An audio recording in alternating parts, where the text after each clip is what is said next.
Okay, we'll call the meeting to order. If you could please stand for the pledge. I pledge allegiance To the flag of the United States of America, and to the republic for which it stands, one nation, under God, indivisible, with liberty and justice for all. Okay, welcome to the Town of Riverhead Planning Board meeting. Today is Thursday, July 15th, 2021. First item on our agenda today is a discussion item with the Water District Superintendent. And Anne Marie Prudente, I believe, has been working with the superintendent on water availability. So if you guys want to come up to the table, that'd be great.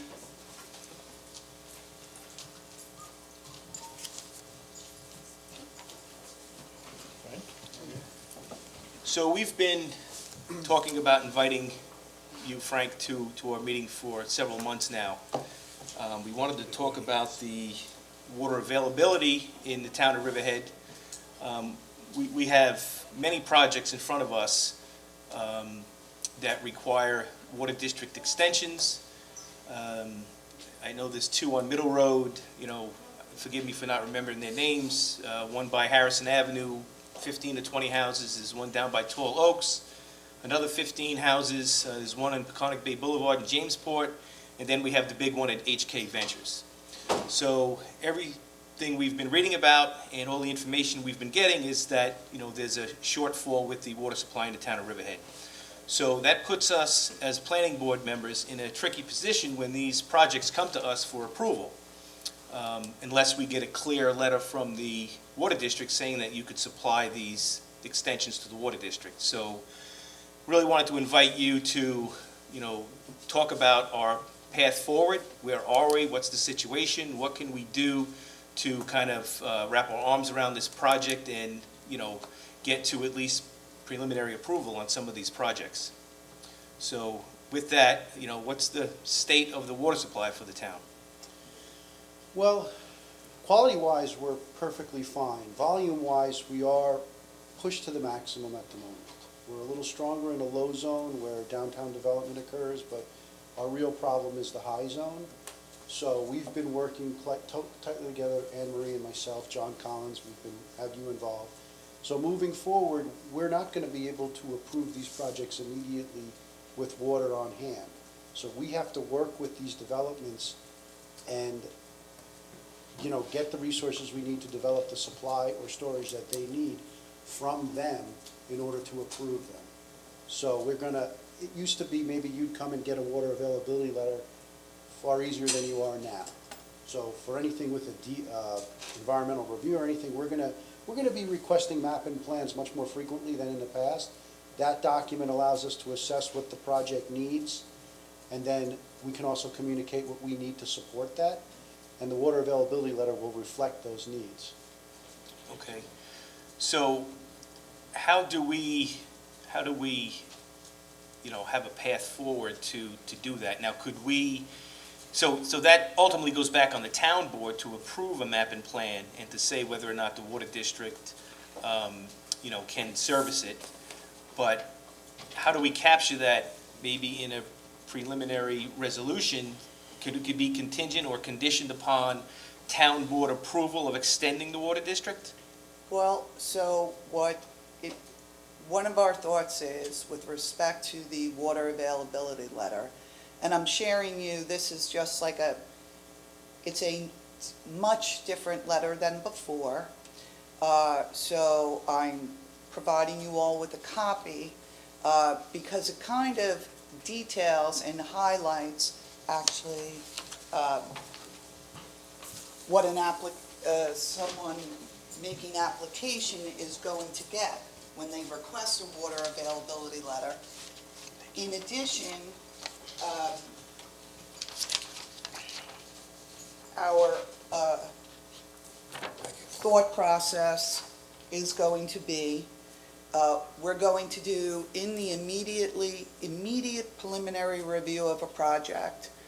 Frank and his team, H2M, are going to evaluate it, and probably language will be included in that letter or a subsequent letter prior. Our goal is early on and prior to, for instance, a DEIS, we're going to require the applicant to actually pay for the map and plan.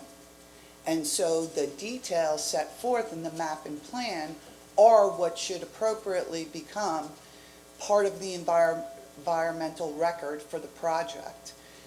You are correct that ultimately the town board would have to approve the map and plan, but there would be actually a better procedure and a level of comfort for the planning board and town board to know that that map and plan has actually, in fact, been part of the review process even before the DEIS, for example. But what if there's not a DEIS, if it wasn't a pause deck situation, it was just the EAF that was submitted?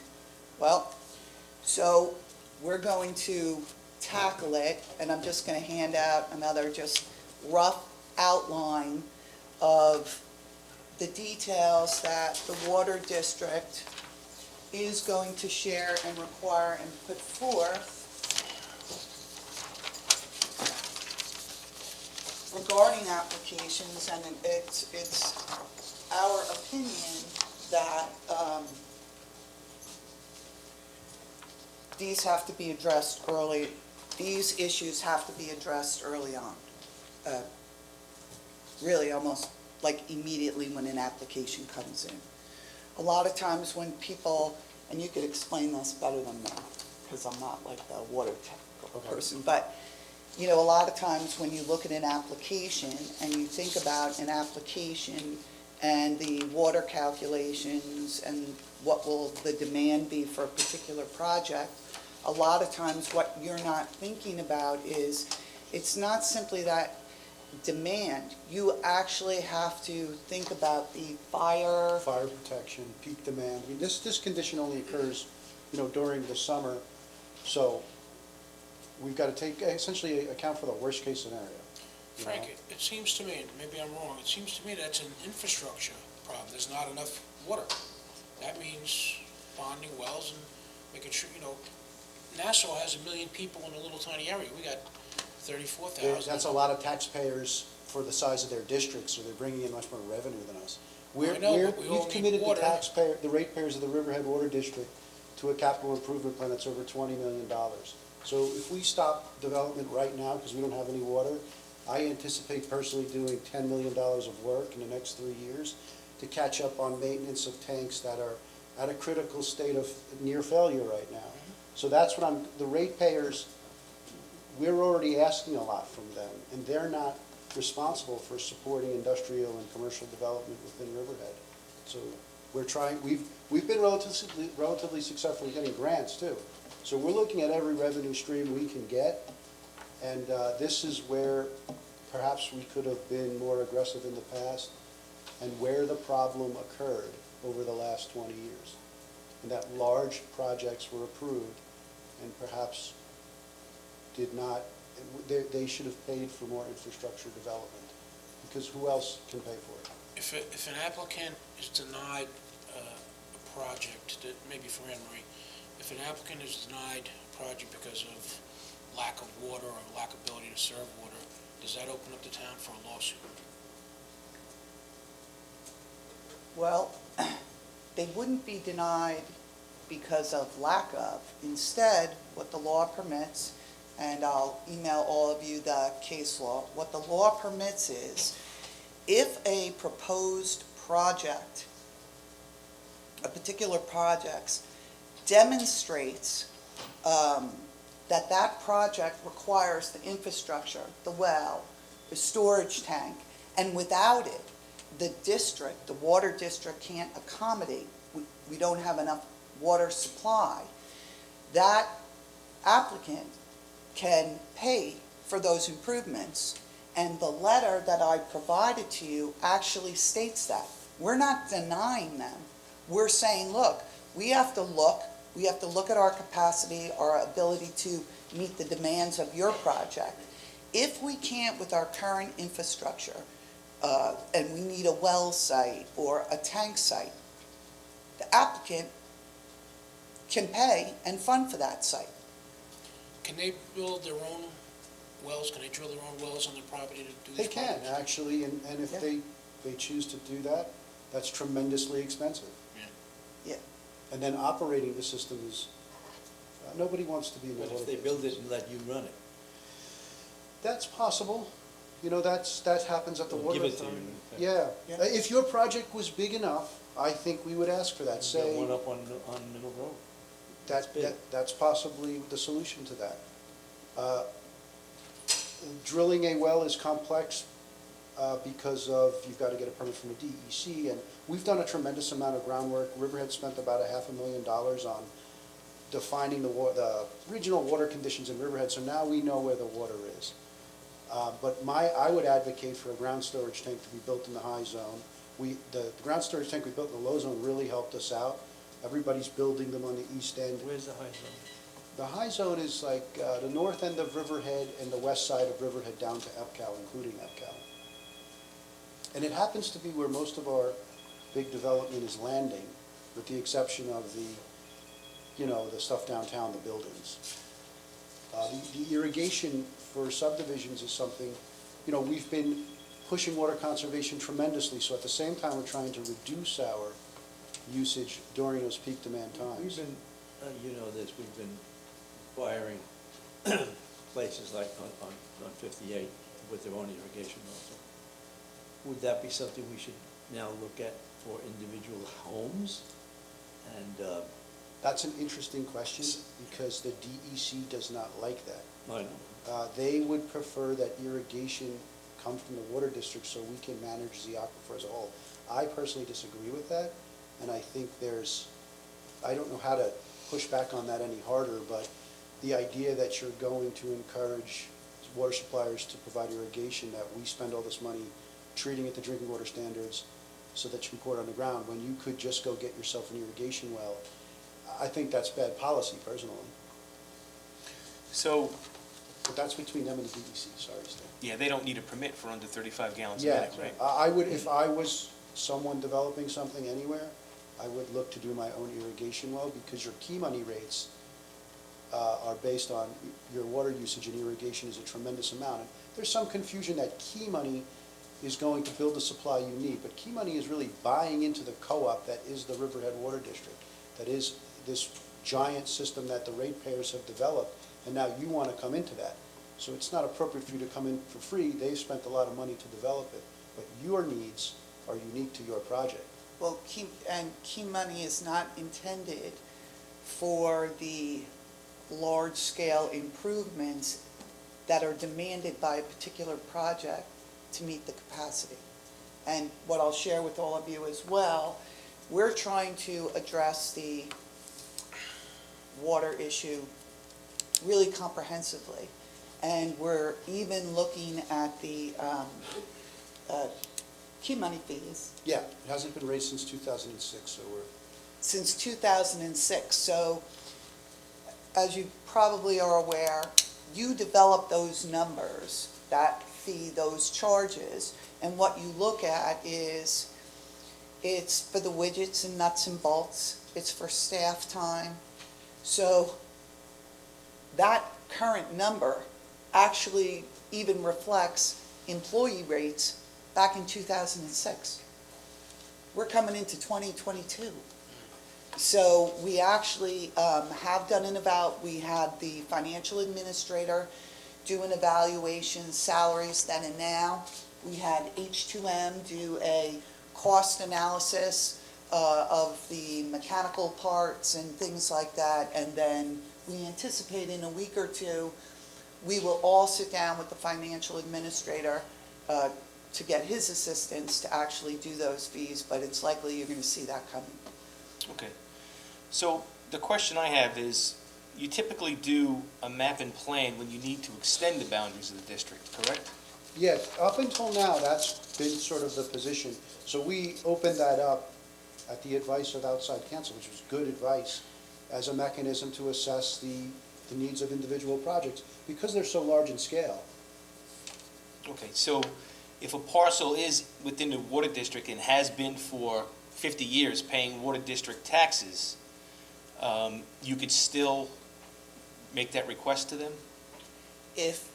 Yeah, if we don't have the capacity for the project, we can't, yes, you're in the district, but we don't have the capacity for the Okay, so project. but that's your plan, even if Yeah. they're in a district, to request a mapping plan so you can get the whole Yes. demand Yeah. and actually know what you need and to give an answer on what may be required to upgrade the system. Yeah, we kicked around different ideas like John Collins, thought, let's call it a water system supply analysis. But why deviate from something that we already have that can be used as this goes through the town board and through the planning process? This document will remain consistent, and it didn't make sense to add another document into the mix. Okay. If my project is in the district, water district, aren't you bound by law to serve me? Because We're not saying- because I'm in this, forget for the minute, the capacity problem. I'm in the district, so isn't it your responsibility, because I'm in the district, to serve me water? Well, is that a legal one, or want me Well- to take a shot at it? We're not saying we can't serve you, but we may need resources to support that. Say the water authority's whole entire district is Suffolk County, if it's not in a district. They don't, you don't walk to them and say, I need 2 million gallons a day. They don't just hook you up, they ask, okay, give me the money yeah. for 2 wells. Right. So I would say, I'm not a legal expert, but I we're not think- saying we can't I support think you. the answer to that question is different depending on if it's a single-family Yeah. house somewhere Yeah. in the middle of town as opposed to a huge industrial subdivision. I mean, Yes. there's a big difference there. So really, what we want to know, or what we'd like to know is, should we be approving some of these projects with a clear condition in the resolution saying that the town board, water district, needs to either extend the boundaries or work out any arrangements so that they could meet the capacity or the demand for this project. Because we're kind of stuck if we don't have something that the town is comfortable with these projects. We're kind of in limbo here. We know that there's an issue, so how do we as planners approve it, knowing that you can't service it? But if there's language that can come up to be inserted into our resolution to approve it that says, conditioned upon approval of the water district and town board, whether it's an extension or, Part of the boilerplate in the. right, contribute towards a well or a tank, whatever you may be, I mean, I think it puts us in a better position to move some of these forward. And then, I hate to say that they're out of our court, but it's really the reality of it. We have no control or no say over whether or not the town board or the water district can or wants to supply this project, but we can't, in good conscience, hold it up because it's outside of our control. Well, you have your longstanding counsel here. I don't think there's an impediment to that language at all being in a resolution. No, I don't think so. I think, and the reality is that if you couldn't supply them, they have to get the health department to approve a system. The health department would never approve that system. It'd be very difficult. Without proof that the town couldn't provide it, and that would probably end up in board review, and it would be an unlikely approval, so. But the applicant can always pursue the health department option. I mean, So at what point during the process should we be having this conversation with the applicant? I know we have some sketch plans that we haven't approved yet. Is that too early, or should we be doing it when we're looking at the actual subdivision map, when it's filed or submitted? Right? Right away. You're saying right away, I think that's what Anne Marie's letters are Yes. trying to do. Okay. Yeah, because let's just take a large residential subdivision, 100 homes. You don't want to have them go all the way through the process to your approval and then find out, wait a minute, this is, as a applicant, as a developer, I want to know all my costs. I already know my engineering costs, I know my construction costs. It's actually, I think, more fair to everyone in the process. Members of the planning board, water district, and the applicants. Okay. So, go ahead, George. Question. Is there any changes that we could make to existing use, whether, and I'm talking more business, to, for example, there are so many toilets around that flush at 3.5 gallons. The new ones flush at a gallon or a gallon and a quarter. Is there any way we can incorporate that into, and for lack of a better term, into our building inspections and actually require people to bring up to speed their use of water? Because a lot of that is, I mean, how many times do you drive down 58 and you see there's no head and the water's shooting straight up, and it's been like that for 3 weeks? I mean, I see it quite a bit. I But think is there that, any way we could Yes. require existing people? I mean, homeowners, it'll be very, very difficult, but what about existing commercial use? Is there any way we could require them to cut down on things that may be, where they have some room? I mean, you know that more than we do. well, so I think your point is extremely valid and important. And we did the landscaping legislation, Yeah, water Jody, yeah. conservation and landscaping, which is really key, and we rely on you as members of the planning board, when you look at these projects, to actually enforce those provisions of the code. With respect to I would have to look at legally whether or not, if I'm a business entity and I received approval and I constructed my building pursuant to the site plan you approved and the building permits that came from building, and now you're going to tell me you're going to require me to change my toilets, could it be done? Possibly. We've grandfathered things, over time. But I think what a better way to do it is, number one, perhaps put it in our code as a requirement, and/or I will share with you, and that's why I agree with you 100%. Last week, I haven't rolled it out yet, but,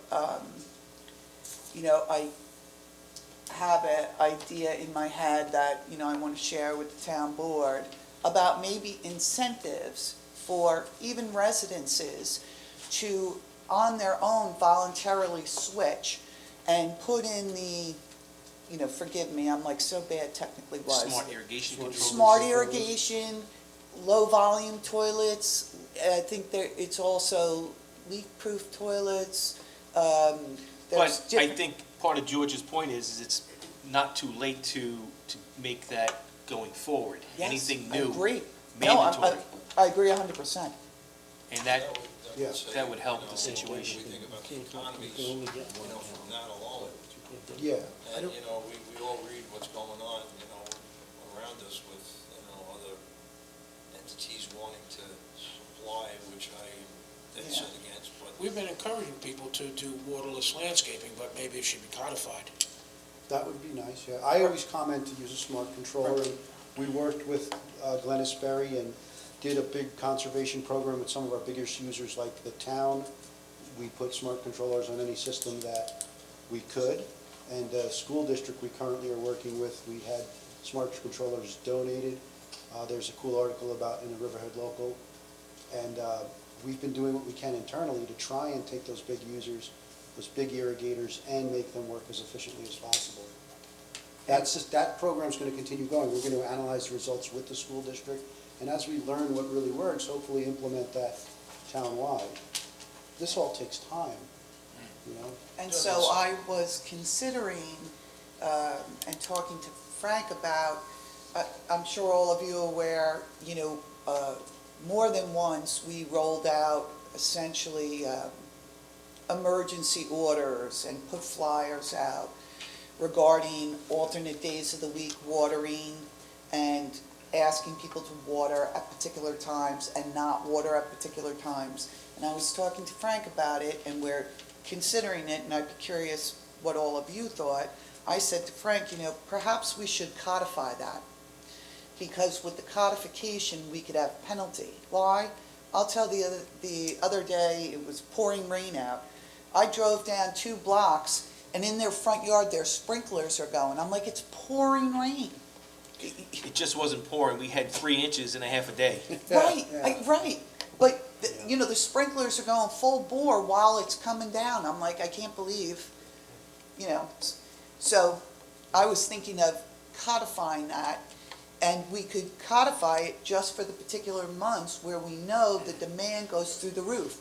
I'm not saying all year long, but do it for our peak demand, which Yeah, the is. summertime. Codify who gets to enforce it. It's Code complaint driven, enforcement. just like anything else. Your Yeah. neighbor calls, you know. Right. You know, and I will tell you, during the period of time where we basically had the emergency order and we posted it online and everything else, we did send code enforcement out a couple times because other residents would call in saying, my neighbor's got their sprinklers going 24/7. And code would go out there and nicely say, you know, we're really at fever pitch, you know, as far as the water supply right now, and it's really taxing the system. But could they enforce it? No. It's just trying to ask people nicely, please be considerate of our water supply, so. Okay, so Jefferson and Greg, you guys following along with this and how we're going to be able to move these projects forward? We're basically going to capture a clear but detailed resolution that I think Dick and perhaps Anne Marie will help you with, that you know, helps us move these along and put the town in a better position to negotiate with the developer or whoever's building these big industrial sites to support the system, to make the necessary improvements. And Okay. residential subdivisions. And residential, I don't know, some of them are kind of far along, so I'm not sure what we'll do Right, with those. right. But nonetheless, you still get a copy of all of these plans when they're submitted, right? Yeah, So that would be the appropriate time to tell us if you were interested in property or anything else that the water district may need to upgrade its infrastructure.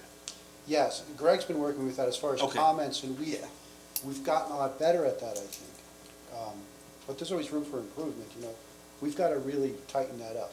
Greg's, you know, been terrific, and I'm so glad you brought up this point, and you correct me if I'm wrong on this.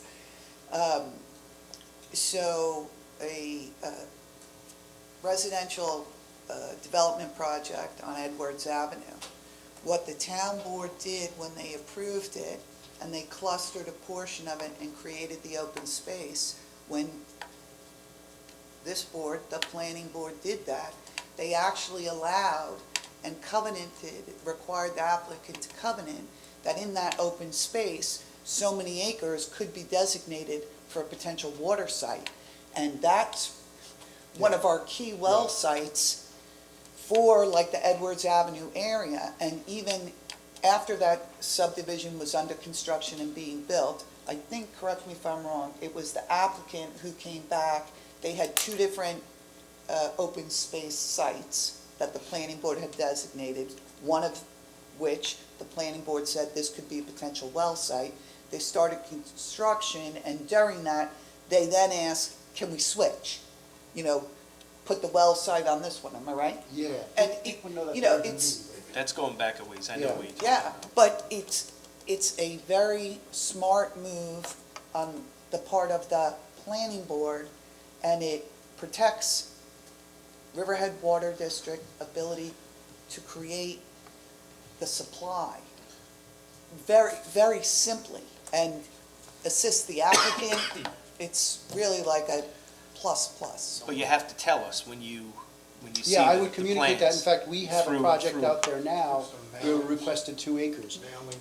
This brings up another point, in that any covenant or preserved land, my recommendation would be the wording allow for the development of water supply considered non-development.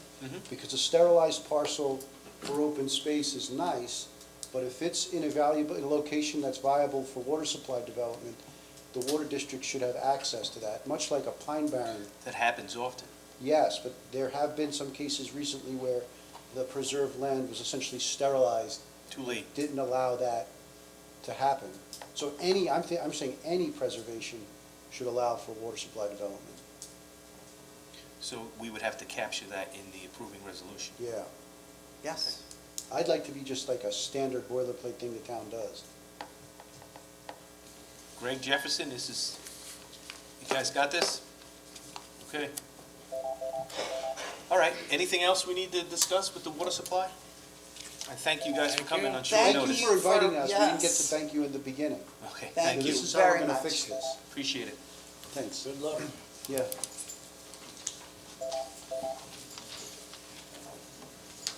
Okay, next item on the agenda is Long Island Workforce Housing Act. Me? Hello?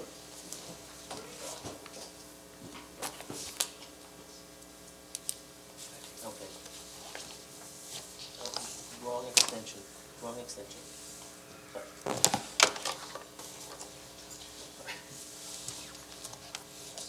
Okay, Greg. All right. So we have, what I have before you is a proposed code amendment. We have been speaking about this for a while. I have been working with Anne Marie and Dawn Thomas. We finally got a draft code that we feel captures the intent of the Long Island Workforce Housing Act. It would set up administration of it. It really sets up the mechanisms to enforce it. You know, it very much mirrors the state legislation that was passed, I believe, in 2009. There's some different criterias, how it's going to be applied to different zoning districts and different types of projects. So for example, for residential subdivisions, now everything is based upon, you know, when we're talking about subdivisions, it's all based upon the approved yield map by the planning board, which would identify the maximum residential density of a subject parcel. For any districts other than the RA 40 zoning district, it would be that the planning board, after discussing it with the town attorney and the community development agency, would have the discretion to either require the development density bonus, which is a 10% density bonus above the allowable yield, or require a fee in lieu of a density bonus. Basically, there's a monetary calculation that would be based upon the number of lots that would result as that bonus. So the planning board would, in its review of the project, would have the discretion to either require that density bonus be built on site or require a fee. Greg, let me ask you a question, since you're on that subject. Right now, is it the developer's choice? Yeah, right now, it's kind of ambiguous as to who it is. But we've been relying on them to say whether they want it or not, right? Correct. Now, there are certain, the Workforce Housing Act, in its desire and, you know, the intent to create workforce housing, it may work on certain economies of scale. Where we've seen like smaller residential subdivisions, it may not necessarily behoove a developer to provide that the workforce housing unit on site. There is, however, a provision which is also mirrored in the state code where if the applicant comes in and reduces the density, they are removed from the requirement to provide that Workforce Housing Act on site. For example, Norfolk Developers would be the most recent one that we're reviewing. Planning board approved an 11-lot subdivision. Planning board approved an 11-lot yield map. When they came in for sketch plan and preliminary, they produced a 10-lot yield. So they voluntarily reduced from their maximum allowable density, thereby removing the requirement to provide workforce housing. Okay, but how is this changing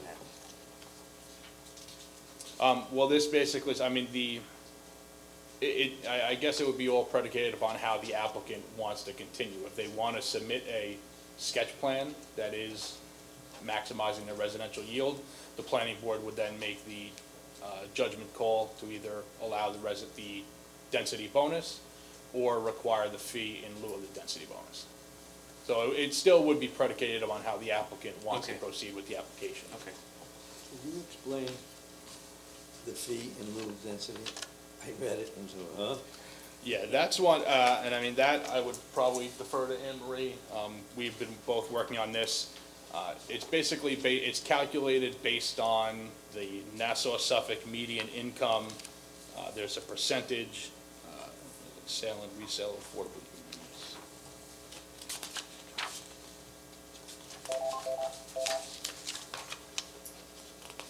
Two times the median income for each additional unit.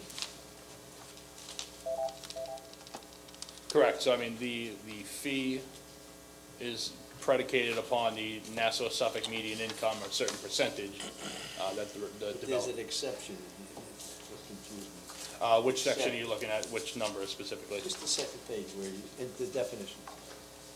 So a fee equal to 2 times the median income for a family of 4 for the Nassau Suffolk primary metropolitan statistical area is defined by the Federal Department of Housing and Urban Development for each additional unit which results or would have resulted, except that when such Except. fee exceeds the appraised value of each lot resulting.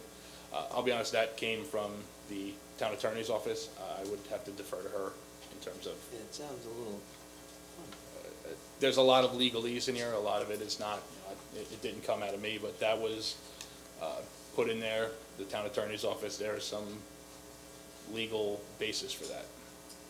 well, let's say that if the median income is like $50,000, so twice that would be $100,000 they have to pay for the unit, Correct.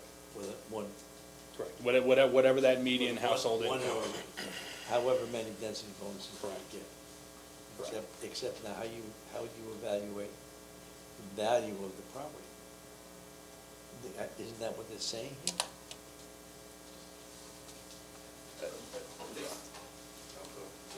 I think what they're saying is that the developer could submit an appraisal to show that that was too high for his subdivision. In other words, my lots are only worth $40,000, so I didn't get a bonus of, your example, $100,000, and they'd have to accept the 40. So it was, I think it was designed to give some due process to the applicant if So you they could required the payment.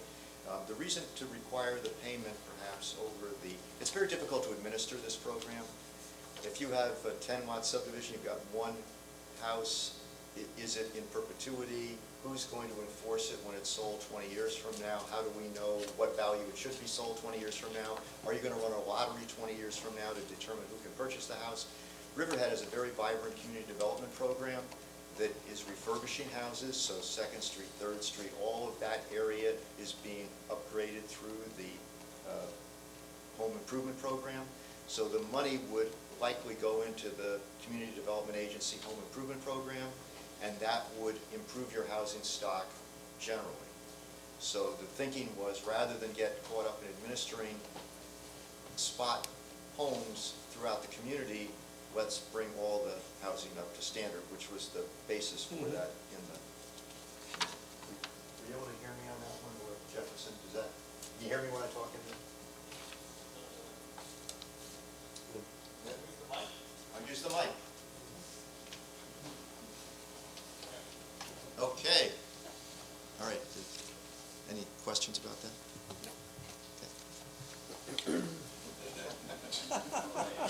So this is something that the town board has to adopt, right? Correct. The town, we did present it to the town board at a work session. Now we're presenting it to you for some comments. Town board would still have to do a secret coordination on it, but we wanted to present it to you now that it's kind of in a final draft form. I wanted to present it to the planning board because we do have some applications that are kind of being held up by the codification of the act. Can we have some time to digest it before? Yeah, no, absolutely. I mean, we'll still, like I said, the town board will need to do a coordination period on it, so we do have some time before the town board can put it into code. It is very lengthy, so if, I would think you'd need some time to review it. And you could always email Greg and I any questions that you have on it, or if you want clarification on it, or if you want to know why we used a particular formula and where we got the formula from, we'll definitely respond to you. Stan, just want to make a comment. I went through the document, it looks like it's well done, congratulations. I just wanted to offer another thought on affordable housing, because I think Riverhead's the affordable housing capital of the world. All of the East End workers all live in Riverhead, all the kids go to our school district. We have 24 manufactured home parks, numerous apartments, numerous quarter-acre lots throughout our community. And all of those kids all end up going to Riverhead Central School District, which is already overburdened. I just think we should proceed with caution without too much affordable housing, because the East End towns are benefiting from it. They're getting the workforce, and we're sending the kids to school.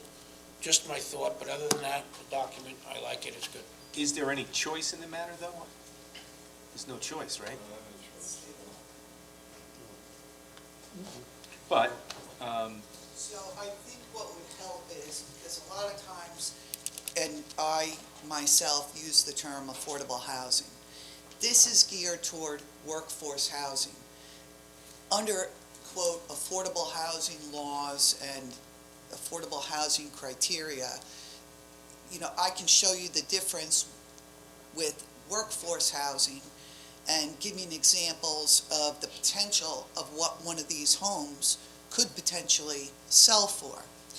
But to Dick Ayler's point, and it's a really important point, if the planning board determined, let's say, it was more appropriate to have the monies placed in a fund, that actually gives an opportunity for the Community Development Agency to improve a different area. Yeah. So, the planning board should be mindful of that every time you're looking at one of these potential projects. It's a good document, I'm just No, I know. presenting the other side of the point. As Anne Marie pointed out, we allow community development for housing rehabilitation. We've got some houses like 3rd Street, 2nd Street that need some help. Also, first-time home buyers assistance would be a great help to have that funding available. Another question? It's 5 lots or more in residential units, but excludes RA 40. In other words, if somebody comes in with a subdivision in RA 40, they're not going to be subject to workforce housing? Well, so that, the RA 40 zoning district is unique in terms of the zoning districts in our town code. RA 40 already has its own workforce housing component. The RA 40 zoning district actually allows for a 100% density bonus with the provision that all those resultant units are affordable. So it's under proposed section 301, 359C. It does say that in order to comply with the Long Island Workforce Housing Act, a developer must provide a minimum increased density of 10%, or in the alternative, again, they could reduce the density and get out of providing workforce housing. Because I was going to say, if you're excluding RA 40, maybe you should RA 80 as well. No, you've got a special provision for it. Correct. It's already in there. okay, any other questions? No. I don't know, I guess let's try and get comments back by the next meeting, I guess. That gives us 2 weeks. And in that time, we'll initiate the secret coordination with the town board and, incorporate the comments and hopefully wrap this up. Okay. Thanks, Greg. Thank you. Okay, next item is 1807 Middle Road. So, as you may recall, this is an application, in its previous iterations, an applicant did make a special permit application to establish a propane storage and distribution facility at this location on 1807 Middle Road in Calverton. After discussions that the applicant had with the fire marshal with regards to fire safety and fire protection, they have voluntarily withdrawn that site plan application. So they've since amended their site plan drawings. Now they're essentially looking to just build a storage yard. It's a small 0.9 acre parcel, which is tucked down at the end of Middle Road in between one of the cement factories down there and another commercial industrial use. I believe it's a paving use. So they've amended their application. They're no longer proposing any type of propane storage or distribution facility. They're now just looking for approvals. They're going to clear the small lot, retain some vegetative buffers, basically pave, fence it off. There is an existing, I believe it's a 1,200 square foot, roughly, steel storage building, which was approved by the town board back in 1987. So they're really just looking to establish a storage yard at this location. No more propane. We did receive engineering comments. It's been through the review. So being that they're really not proposing anything significant, I did have a administrative approval resolution on. Just speaking. You have a new map? We do, yes. Because the old one is no good.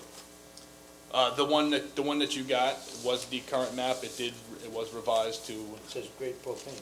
so Right, that wasn't overlooked. They are not proposing a storage Right, unit. If I you actually, understand that. if you actually look at the So drawings, should there be another, that Also, doesn't, there- that I- wouldn't show it, uh, another map? resolution, I mean, there is a note there that says propane storage facility. It is no longer being proposed. That was a holdover from a previous map. I did include in the approval resolution that they do need to revise the maps to remove any reference. All the actual tenant site plan drawings do not show any propane tanks or storage Yeah, I understand. distribution, so, Greg, was it a matter of water? There was no town Yeah. water there? yeah, there's So, no, correct. If the district is ever expanded, the applicant would have the right to come back and request a new site plan. Correct. So I did actually include, one of the conditions, first and foremost, I did receive comments from the fire marshal. Their comments specifically said, "At no time shall the storage of any vehicles whose sole purpose is to store or deliver any combustible and flammable liquids, hazardous chemicals and materials, liquid petroleum gases, or any other compressed gases be permitted." I did incorporate that into the approval. Basically took that, and then I added that without further approvals from the appropriate agencies, including but not limited to the Riverhead Town Board, Planning Board, and the Fire Marshal's Office. That way, in the event in the future, if the water district is extended, it doesn't unnecessarily bind their hands to something that could then be, Sounds good. satisfactorily addressed. So Greg, so they would, excuse me, they would be storing horizontal tanks and smaller tanks at that location. Where I was a little confused about this is that they can't park any of their trucks there. That's what your resolution says. Correct, and I have had discussions with the applicant's engineer. I believe we do have, Alec is on the line. I don't know if George, the applicant. Yes, George is on the line. All right, as so well. he is Yes. available. I can let him speak to the intent. I think he just wants to use it for contractor storage almost to an extent, but I'll let them speak to that. Hi, yes, this is Alec Kosiski. I'm the engineer on this project from Bowler.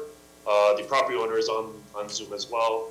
The property owner's intent is just to store and potentially even just rent out, keep it industrial use.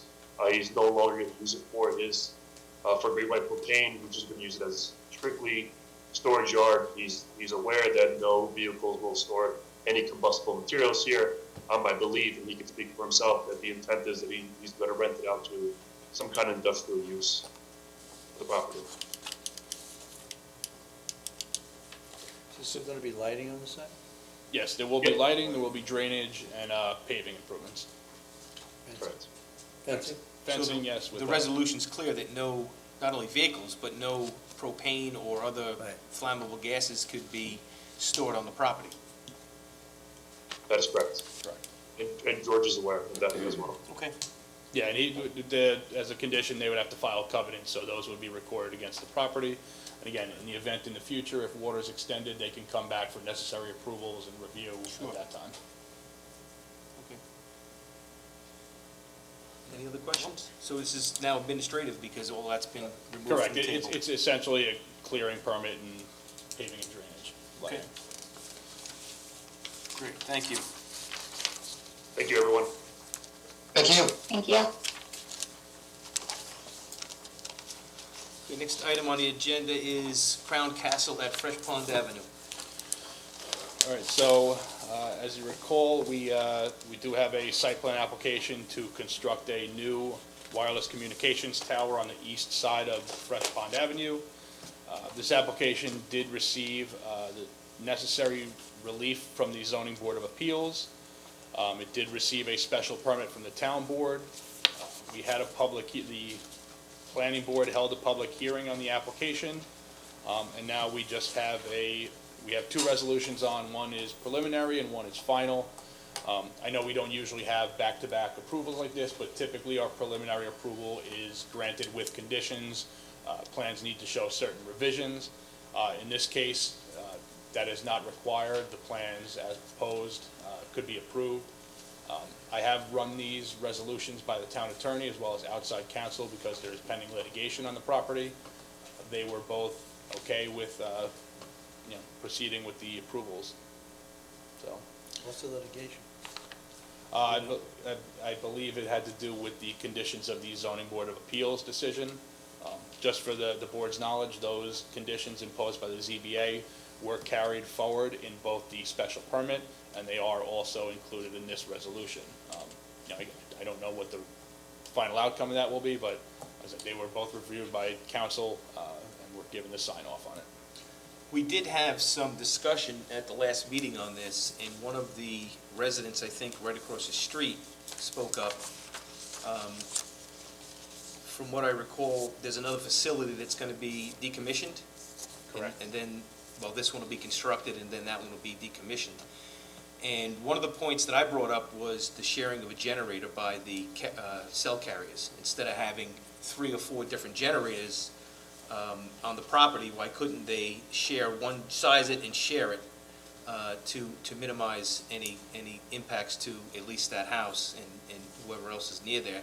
And I believe Ed brought up a question also about why couldn't it be a flagpole type of a antenna? And I don't know that we got any feedback from those questions that we raised. We do have an attorney for the applicant here. I think he did speak to that at the public hearing, but I'll let him address the board for those concerns. Sure. Again, for the record, my name is David Kenny. I'm an attorney with Snyder & Snyder on behalf of the applicant, Crown Castle. At the previous meeting, we had an RF expert who was prepared to testify on why the flagpole would not work. We'd also submitted a radio frequency justification report as part of the application, specifically to the zoning board, that stated that the flagpole type facility design would not be able to be constructed for this proposed facility because of the number of carriers involved. And when we had the RF expert, we put her up for testimony. It was stated that you didn't want to have any questions for her on that particular topic because you believed she would be able to justify those reasons. So that was how that concluded at the previous meeting on whether or not the flagpole would be available. As far as the generators that are proposed, I remind the board that we provided a letter that showed that with both generators, we'd be compliant with the town code's limitation for amount of fuel to be stored for the diesel. The capacity of the tanks were below the 1,000 threshold limit for both tanks together. And again, both of the tanks, both of the diesel generators in operation would comply with the town's noise ordinance. So we would state that there really is no impact or additional impact to the property because the town has set what the noise limitations are supposed to be, and we have made those compliant, as well as the amount of generators. And there are some prudent planning reasons for having the separate generators. Provides additional backup in case there is a power outage. These are facilities that handle 911 phone calls. Maximizing the amount of power and amount of backup power that can be supplied to these facilities is absolutely important. And there also are different technology reasons that I think there's different power components we testified to at the previous meeting. I know you stated that there are some small cells, there are some sites that can handle multiple carriers on one generator, but it is preferred to have separate generators for the 2 carriers. And we are only proposing 2 generators, but there are 3 carriers proposed. The 3rd carrier will be using a battery backup operator. Okay. All right. Any other questions? Nope. All right, thank you. All right, resolutions. Are there any public comments on resolutions before we vote on them today? Any public comment on resolutions? Okay. I'll move resolution number 75 for 1807 Middle Road. Second. Okay, motion made and seconded to approve Resolution 75, 1807 Middle Road, granting administrative approval. All in favor? Aye. Aye. Opposed? Resolution is approved. I'll move resolution number 76, which grants preliminary site plan approval for Crown Castle at Fresh Pond Road. Second the motion? Motion made and seconded to approve Resolution 76, granting preliminary site plan approval for Crown Castle at Fresh Pond. All in favor? Aye. I'm going to be opposed to this one. Yep. I'm sorry, I was going to vote too. Would you vote, Ed? My vote is no. but I just wanted to make it clear, I do support cell towers and the cell industry, but I can't support antenna outside of the monopole. Every other site in town, or almost every other site anything new has them. And the gentleman stated it doesn't work, but I think what he really means, it doesn't work quite as well. So for those reasons, I'm gonna have to vote no. Okay, and I'm going to vote no because I do not agree with the generator situation on the property. There are many other reasons why it can be done. I've seen it done at other sites, so I don't necessarily agree, so I vote no. Dick? No, no. No? Joe? Yes? George? Yes. Okay.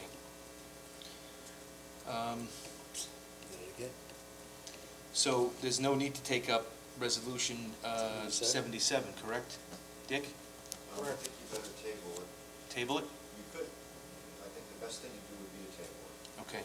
You want me to say that to the microphone? Please. Trouble for not, in light of that vote, it would be my advice that if you do not wish to consider the next resolution, that it be formally tabled. By vote. Okay, can I have a motion to table Resolution 77? I'll make the motion. Second? Motion made, seconded to table Resolution 77. All in favor? Aye. Aye. Opposed? You're opposed to tabling it? Yes. Okay, so Ed, Yeah, aye. Dick, to table it? Table it, yes. George, yes. And myself, yes. So it's approved to table 4-1. I'll move resolution 78, bidding Hollow Farm Vineyard, assuming the Thank you for your time, board. Thank you. and issue a negative declaration pursuant to secret, so moved. Second motion? Okay, motion made and seconded to approve Resolution 78, Bating Hollow Farm Vineyard, negative deck. All in favor? Aye. Opposed? Resolution is approved. I'll move Resolution 79 for the Bating Hollow Farm Vineyard to schedule a public hearing. So moved. Second? Motion made and seconded to approve Resolution 79, Bating Hollow Farm Vineyard, to schedule a public hearing. All in favor? Aye. It's August 5th. Opposed? Resolution is approved. Okay, we're up to public comments. Anyone from the public want to comment on any matter in front of the planning board?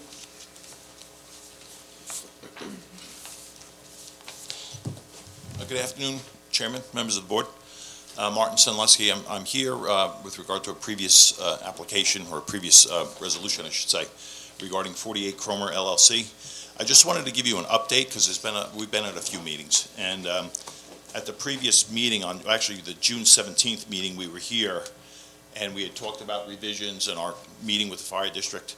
At that meeting, it was recommended that we resubmit documents, which we did the next day. And they also went to the fire marshal. We had sort of thought that since the one application met everything, this was a small change. We didn't think there was an issue.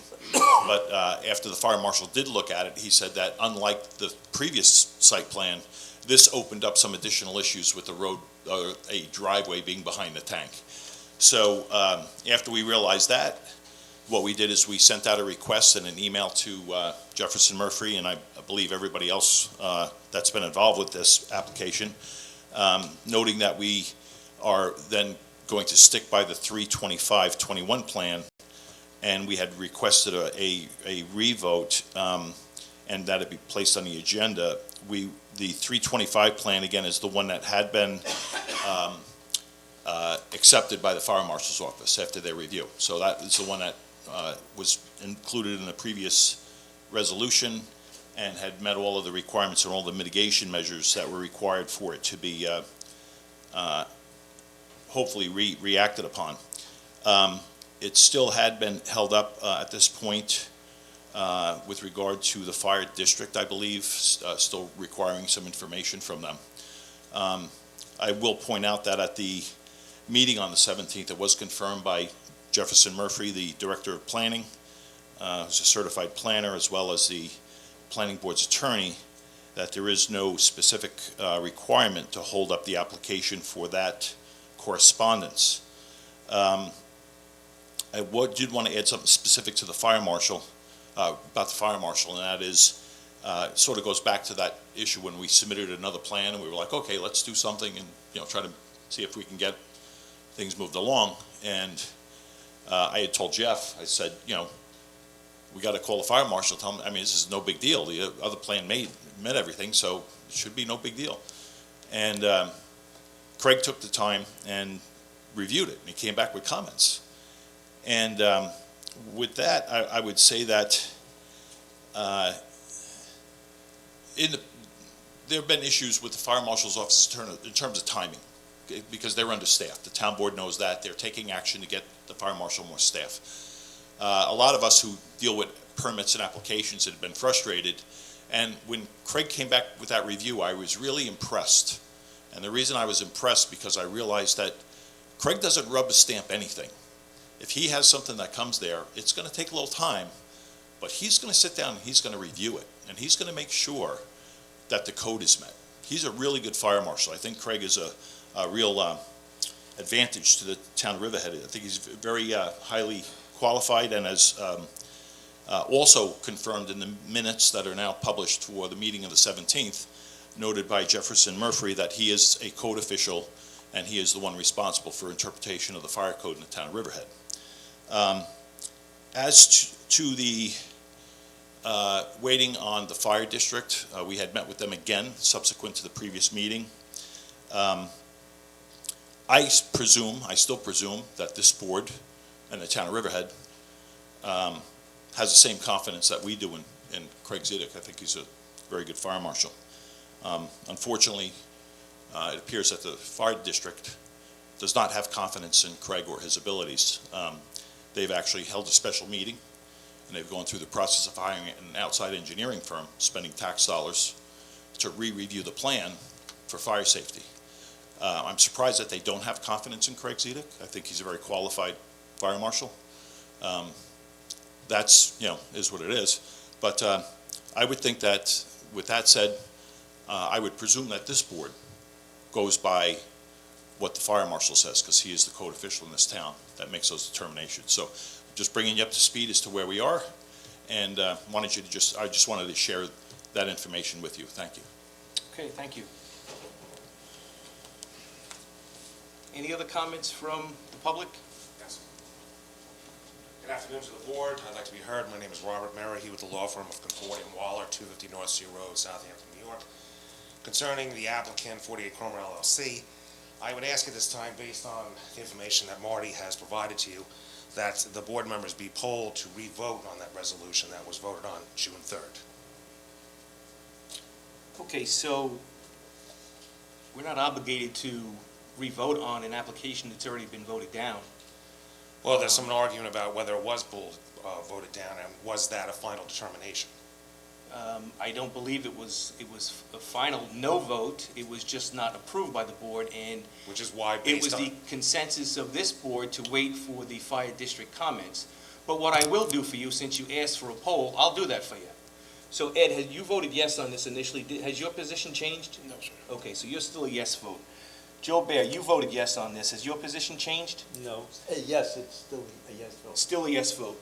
George, has your position changed on this? As I've stated before, until we get the comments back, my position would still be no. And Dick, your position hasn't changed since we've taken that vote? No. So you're still a no vote? Yes. And I as well as a no vote. So nothing has changed on this board's behalf, and we will be waiting for the fire district comments on this. So even though this board does fully understand, based on all the evidence that have been provided, including your counsel, that the fire commissioner has absolutely no obligation, nor does the board have any obligation to wait for their comments. While we applaud that they have decided to undergo, at the taxpayer's expense, yet another fire report, I would point out that our fire report was provided by the people who wrote the NFPT. Additionally, if their report comes in with recommendations, we will certainly take those under advisement. But the board does understand that you're under no obligation, nor is there a requirement at this stage of this process for those fire commissioners to provide any input. Is that correct? Could I have an answer from each board member, please? We're not obligated to give you answers. You've made your comment, you got your poll. We're waiting for the fire district comments. They're the men and women who leave their homes and protect that. And if they have concerns, I want to hear them. And it sounds like a majority of this board wants to hear those concerns. Thank you for your time. You're welcome.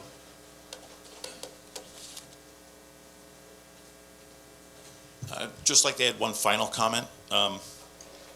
I'm just as surprised and probably a little bit more disappointed that this board has no confidence in Craig Zedeck as Riverhead Fire Marshal. Thank you. Please don't put words in our mouth, because that's not what we're saying. That's not what anybody's saying. You can't have it both ways. If you accept the fire marshal's report, you accept his report.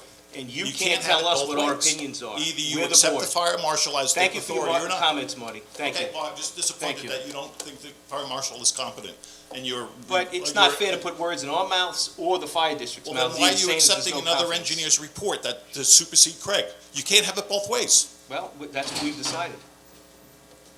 There's a lot more to it than you put out. Okay, meeting of the previous minutes for approval, June 17th? Is anybody online for comments? I didn't hear Is anybody. anybody online? Anybody online that wants to comment? Just tell them to unmute if they would like. Yeah, because it's the last Zoom, so. Yep, it's the end. Well, there's gonna be some other business, so, Today? yeah, just questions. Oh, you want to do the minutes then? We can do the minutes, and then we'll go to other business. But I'll ask again, anyone wish to address the board on any matter in front of the planning board? You can unmute your mic and speak, please. Okay, we'll move on to the minutes. Move the minutes of the June 17, 2021 planning board meeting, so moved. Second. Motion made and seconded to approve the minutes of June 17th, 2021. All in favor? Aye. Aye. Opposed? Okay, thank you. So other business, I did have a couple questions for Jefferson. So I've read, publications and media reports about this major solar project, and the fact that the town may not have provided comments from when it went from the Article 10 regulation to the ORES regulation. And I know you sent me an email, but the date of those comments that came from the town was 2018. So I'm just wondering how those 2018 comments made it to this new siting board. Bob Kozakevich emailed them to the ORES, Office of Renewable Energy Systems, ORES, I think that's what it was. Office of Renewable Energy is what it is, and they have a weird abbreviation. So yes, he did email it to them. It's on their webpage that they acknowledged it. There was actually correspondence back from the applicant that they have acknowledged it to that office, so they have acknowledged it. And we had the town board work session this morning. Michael Farrell from, that represents S-Power, was there, saying their application could not proceed without them adequately addressing it to that board, to that administrative judge. So that, yes, they did receive it, and they apparently addressed it to the satisfaction of the state. The town is continuing its review of this application. We've been reviewing it before the public hearing. We're continuously reviewing it now. My review of the application is exhaustive, how much information they provided.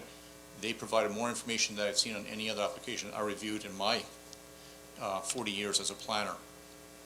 They mimicked their review based upon their prior S-Power 1 application. My review of it has revealed that there is no significant adverse environmental impacts associated with it. They did an outstanding job in responding with their application material. I'm preparing a report now, and I'll be happy to provide this board with a copy of that. Your review for a project that size, there are no adverse environmental impacts? That is correct. Wow. Okay. I'm surprised by that. But nonetheless, the information I requested from you, you provided, it was dated 2018, but you said that Bob did in fact send, could you give us a copy to that? Because I know we had asked and provided our own comments as a board to go to the new ORES, and that's what I'm really after, is if our comments were submitted. Okay, well, I'll get that information for you. Did you don't know if you submitted our comments? I mean, we put a memo together for the original Article 10. I believe that we incorporate all those as part of the one document. It wasn't a separate document, but I'll go back and double check it. Okay. right, thank you. The other question I have, a couple years ago, perhaps, we approved the site plan for the Riverhead Ford property, Yes. and, was for clearing the wooded area, providing more car storage space, and also a drive-through so the Yes. cars could be unloaded. Yeah, it was off of Pulaski Street. So I was going down Pulaski Street just last week, and I noticed that that entire area has now been taken over by a construction company. There are dumpsters, there are many trucks, boom trucks stored there, storage containers, and I was just surprised that, we approved it for one use, and now they're using it for something totally different. I'm not here telling them what they can and can't do with their property, but I'm just a little surprised that it's allowable, being that we approved it for a specific purpose, and it's being used for something totally different. I'll go out and make sure the code enforcement goes and takes a look at it and make sure what they're doing. I'll talk to Tommy Williams and find out what he's got going on with the property. I mean, even if it is an allowable use at this juncture, I mean, does it change anything from the town's perspective as far as permits or zoning or, safety or what they're storing there? And I mean, is it garbage dumpsters, or? there's a couple dumpsters there, but there's got to be 30 trucks there, big, utility type trucks, Yeah, and and I think what many that is storage containers. Could it be a ESEG has outsourced, they're currently be. updating all of their electrical grid and all their lines to be more hurricane-proof, so to speak, and they hire an outside agency to do that work. I saw in another part of the town, they were based out of Ohio, got the license plate number over at EPCAL. The Lido property, where they were formerly storing cars for sale for an up island car dealership. Those are now, I believe, are gone, but I think that they are using part of the property maybe for that. I've seen the I don't know if you call them bucket trucks or whatever they are. I think that may be what it is, but we'll definitely follow up for you. Okay. That's what I think. I think it's a temporary thing. They may be working something out with that. I mean, there's no cars. They can't get any cars, you know what I mean? So I think it's a temporary thing for the local utility work that's being done. Yeah, Just I so think- they have a staging area. I think that's George's right, because if you take a look at a lot of the car dealerships, you'll see cars at the front of the property, but after that first couple of rows, they're empty. Okay, I just, Yeah, I yeah. don't know, are they We'll follow up storing and get- transformers there? Are there anything that, Right. safety reasons that the town should be aware of? Okay, or- we'll definitely follow up for you and get you an answer. Okay, thank you. I have one last item. Sure. I know this time, we didn't have anything out for the packets, but I know that getting packets out to Wading River has been problematic with the U.S. Mail Service. We're just thinking outside the box in terms of making sure that you get your packets on time. If you have any ideas, or maybe a drop box somewhere at a town facility, I don't know if any of you have any ideas. So we just want to make sure that you get your Well- packets on time. I think part of the problem is you wait till the last minute to send them to us. And you're sending stuff out last minute, and if you try to get it to us I used to get them every Saturday. Now I'm lucky if I get them on Tuesday. But if you put it in the town's general mail, and you wait for the courier to pick it up, and then he takes it to the post office on Monday, we're not getting it till Wednesday. So it really needs to hit the post office Friday morning. And I don't mind myself if something's on the agenda and you're still working on a resolution until maybe Monday or Tuesday and you email it, I'm okay with that. But they can't go out on Friday afternoon. They can't. Did you mail a packet this week? No. Because I didn't receive that. Krista, do you know if the packets that are, that Linda picks up, are they delivered to the post office on Friday afternoon, or? They are, either she stamps them, she does the postage on them, and either myself or Greg drive them to the post office. On Friday afternoon? Correct. So, And I'm not disagreeing with it all, Stan, but my career getting packets out on a Friday has been timely, but unfortunately, the mail service today, it's not what it used to be. They're not as timely as they used to be. Trying to get packets out, all the agenda and all the materials out on a Thursday is problematic because we have the town board meeting in the morning. We may have stuff in that afternoon. It's just that Friday is like our crunch time to get everything together and, get the packets simulated. So that one additional day is really important, to us to get that packet. Well, if you're taking them to the post office on Friday afternoon, there should be no reason why we don't get them by Monday. I completely agree with you. And to me, I mean, if I get it Monday, late in the afternoon, I mean, that's enough time for me. And again, but if there's something, a resolution that you're still working on, I don't mind getting that email the day before. And when all the staff reports and resolutions, we email those out on Yeah, Friday. we get those usually on Wednesday. The rest of the emails emails or come in on Wednesday. the emails or the mail itself, the hard copy? Emails. The additional resolutions, for example. There are times when we don't have the resolution for the Right, Friday. right, that's not a problem. We'll put it on the agenda for the Friday. and then- I don't mind getting them emailed because I'll look at it Wednesday night, but the concern would be, is it posted in time for the public to see it? Right. Oh, That's the question. gotcha, understood. And there are always exceptions to that, and we will do our best to work with you and the board to make sure it's okay to put it on. It's usually a simple resolution, hopefully, and not something that's, significant in size, that you need additional time to review it, so you're not getting it at the last minute. We need to give you ample time to review our material. Well, the only thing I would suggest is if you continue getting it to the post office before they close on Friday, we should get it. Should be getting. We should be getting it by Monday the I know latest. that I used to one get them every time, Saturday. It happened to me. Yeah, Joe Bear, unfortunately, it took them 2 weeks to get the mail to him on one Yeah, I occasion. got it after the meeting. Well, I know that, for example, there are times when I can get to Joe at his house in another location because it's on my way home. If we can do that on occasion, we'll certainly do our best. okay. And if you have any ideas, for example, if it's a Dropbox, if we put it in a central location that's, available to all of you, we'll look at that as well. Did we start getting all these plans submitted electronically? Yes, we do. We get PDFs of them, yeah. Then you have to print them out? You have to print them out then? No, that's in addition to, and then we post the PDFs on the website on the Friday, along with the agenda. All right, well, let's see. I mean, if it's only for Joe, maybe we have to do first-class mail or something, or, I don't know. Joe Bear mail. Monday is fine. We'll get a drone and bring it over. But I raised the fuss Amazon. this time because I didn't get it on Monday. But we didn't send it back it up. Jeff, I called Jeff. He said, well, let me know if you don't get it on Tuesday. Well, I didn't get it on Tuesday. And then Carissa called him. Then Carissa calls it, there's no packet. See, I thought staff was letting, until recently, was letting the courier come pick it up and then take it, put it in the mail, and I thought the mail guy would have to come and pick it up, and it never got out on Monday, but Right. recently, I Apparently, think, one of us is delivering to the taking it post to the office. post office. I don't think I've had a problem that way for a while. Okay. And if Joe continues to have a problem, then we'll have to work it out with Joe. In the number of years I've been on the planning board, that was really only the first time Okay. when you had to deliver it. Yeah. Okay, next meeting is Thursday, August 5th at 7 PM. Motion to adjourn? So moved. Second?